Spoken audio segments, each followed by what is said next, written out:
सिमी यानी कि student Islamic movement of India एक प्रतिबंधित इस्लाम छात्र संगठन है जिसकी स्थापना 39 साल पहले अप्रैल 1977 में हुई थी। सिमी का फाउंडर प्रेसिडेंट मोहम्मद अहमदुल्ला सिद्दीकी था। केंद्र सरकार ने student Islamic movement of India को यूएपीए के तहत 5 साल की अवधि के लिए गैर कानूनी संगठन घोषित कर दिया है। आपको बता दें, सरकार का ये कदम इसीलिए उठाना पड़ा क्योंकि सिमी देश में कई आतंकी गतिविधियों में शामिल रहा है और अन्य आतंकी संगठनों के साथ मिलकर देश में हिंसा फैलाने में मदद करता है। Student Islamic movement of India यानी सिमी पर प्रतिबंध लगाए जाने को लेकर गुरुवार को हाईकोर्ट में सुनवाई की जा रही है। 2 दिन तक चलने वाली सुनवाई में तय किया जाएगा कि केंद्र सरकार द्वारा सिमी पर लगाया गया 5 साल का प्रतिबंध जारी रखा जाए या नहीं। सिमी पर प्रतिबंध को लेकर केंद्र सरकार के द्वारा ट्रिब्यूनल बनाया गया है, जिसके प्रथम पीठासीन अधिकारी दिल्ली हाईकोर्ट के जस्टिस पुरुषोत्तम कौरव है। जस्टिस कौरव सुनवाई के दौरान परीक्षण करेंगे कि सिमी संगठन को गैर कानूनी घोषित करने के लिए पर्याप्त कारण है या फिर नहीं। गुरुवार और शुक्रवार को जबलपुर हाई कोर्ट में सब मामले की सुनवाई की जा रही है।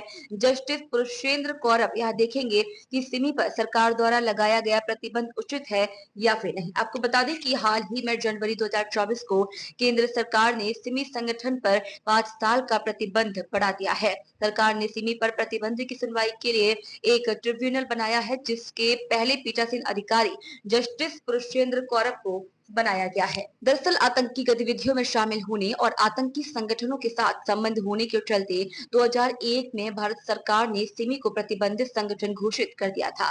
2008 में एक विशेष न्यायाधिकरण के तहत सिमी से प्रतिबंध हटा दिया गया। इस फैसले को सुप्रीम कोर्ट में चुनौती मिली और कुछ दिन बाद ही यह प्रतिबंध फिर से लागू कर दिया गया। बताया जाता है कि सिमी ने अपने मूवमेंट को चलाने के लिए 2002 में एक नए संगठन का नकाब पहना और इसे इंडियन मुजाहिदीन नाम दिया। इंडियन मुजाहिदीन पर देश में कई जगह विस्फोट कराने का आरोप है। इसके साथ ही कहा जाता है कि आईएम के सभी संगठन स्लीपिंग मॉड्यूल की तरह काम करते हैं। पिछले कुछ साल में यूपी, गुजरात और मध्य प्रदेश पुलिस ने सिमी के कई आतंकी पकड़े हैं।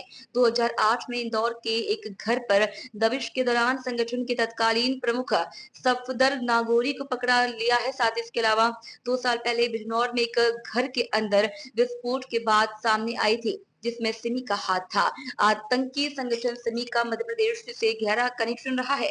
देश भर में सिमी के सबसे ज्यादा सदस्यों की गिरफ्तारी एमपी से हुई है।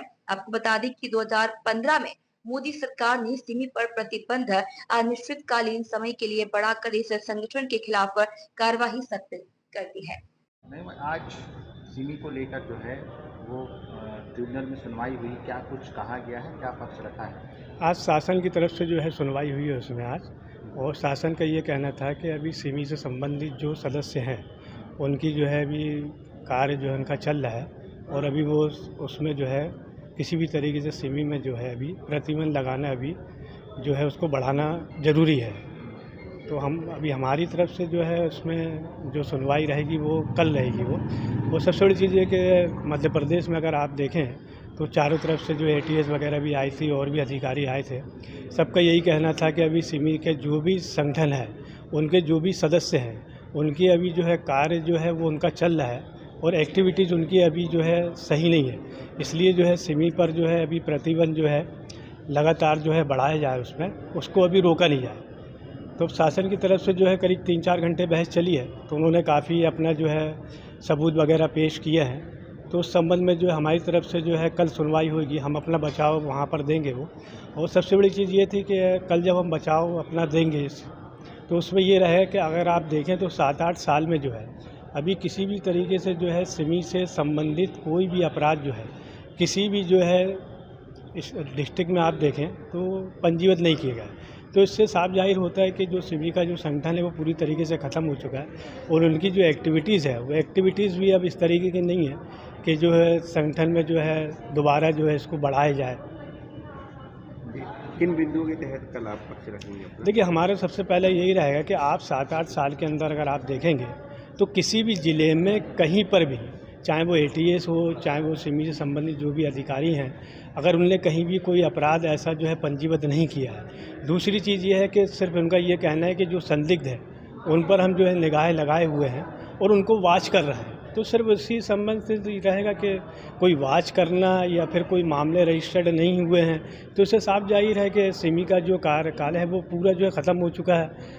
तो इसलिए जो उसी पे आगे और भी जो रहेगा फिर मैं कल आपको जो है पूरी जानकारी अपने बचाव की आपको सरकार ने क्या बिंदु रखे हैं आज? सरकार का बिंदु यही है कि इनकी एक्टिविटीज़ अभी लगातार जारी है, चल रही है। तो इस पे जो है प्रतिबंध जो है अभी लगाया जाना उचित है। तो कई दस्तावेज उन्होंने पेश किए हैं, तो उसके दस्तावेज से तो यही समझ में आ रहा है कि उन्होंने जो सिर्फ संदिग्ध लोगों के खिलाफ जो कार्रवाई जो कर रहे हैं, जो वॉच कर रहे हैं, सिर्फ इतना ही है। बाकी कोई ऐसा उनके पास जो है पुख्ता सबूत नहीं है। तो और क्या सबूत कब देंगे? कल देखिए, सबसे बड़ा सबूत हमारा ये रहेगा कि जो भी आप एक्टिविटीज़ बता रहे हैं कि सिमी से संबंधित एक्टिविटीज़ चल रही हैं, उस संबंध में हमको जो है डॉक्यूमेंट वगैरह आप बताइए, कहाँ पर आपने कौन सा मामला रजिस्टर्ड किया है। किसी को भी संदिग्ध लेके आप संगठन से जोड़ें तो वो उचित नहीं है, क्योंकि कानून की नज़र में तो ये है कि अगर एक्टिविटीज़ हमारी चल रही हैं तो कहीं ना कहीं से हमारे खिलाफ कोई सबूत होंगे या कहीं आपने मामला रजिस्टर्ड किया होगा। सिर्फ शासन द्वारा जो है एक सिर्फ ये विरोध किया जा रहा है कि इनका जो प्रतिबंध जो लगा हुआ है लगातार लगा रहे, बस और कुछ नहीं है उसमें।